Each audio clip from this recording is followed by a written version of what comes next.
Sun Risers Hyderabad owner Kavya మారన్కు ఆటగాళ్లతో సమానంగా ఫ్యాన్ ఫాలోయింగ్ ఉంటుంది. ఇంకా చెప్పాలంటే సన్ రైజర్స్ హైదరాబాద్ ఆట కంటే కావ్య మారన్ను చూసేందుకు మైదానాలకు వచ్చే అభిమానులు కూడా ఉన్నారు.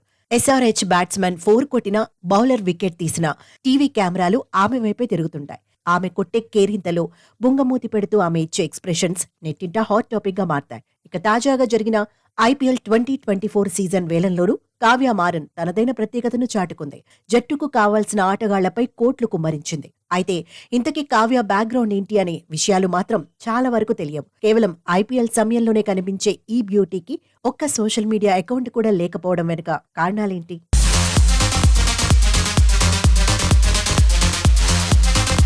సన్ నెట్వర్క్ అధినేత కళానిధి మారన్, కావేరీ మారన్ దంపతుల ముద్దుల తనయే కావ్య మారన్. ఆమె 1992 ఆగస్టు 6న చెన్నైలో జన్మించారు. అంటే $1 బిలియన్ సంపదకు ఏకైక వారసురాలు అన్నమాట.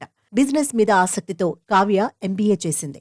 ఏవియేషన్, మీడియా అంటే ఆమెకు చాలా ఇష్టం. దాంతో తన తండ్రి బిజినెస్ల్లోని సన్ మ్యూజిక్, ఎఫ్ఎం ఛానల్స్ ను చూసుకుంటుంది. త్వరలో సన్ గ్రూప్ ను టేకప్ చేయబోతోంది.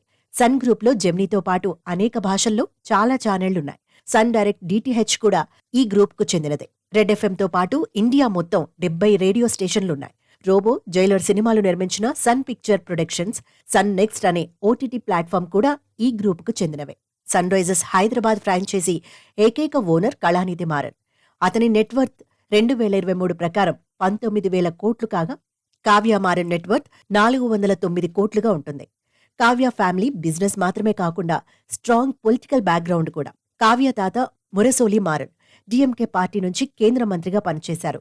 కావ్య బాబాయ్ దయానిధి మారన్ మాజీ లోక్సభ ఎంపీ. తమిళనాడు మాజీ సీఎం కరుణానిధి కావ్య తాతయ్యకు సొంత మామయ్య. స్పైస్ జెట్లో కూడా 40% వాటా ఉండేది. కానీ ఆ వాటాను spice jet owner Ajay Singh కి అమ్మేశారు.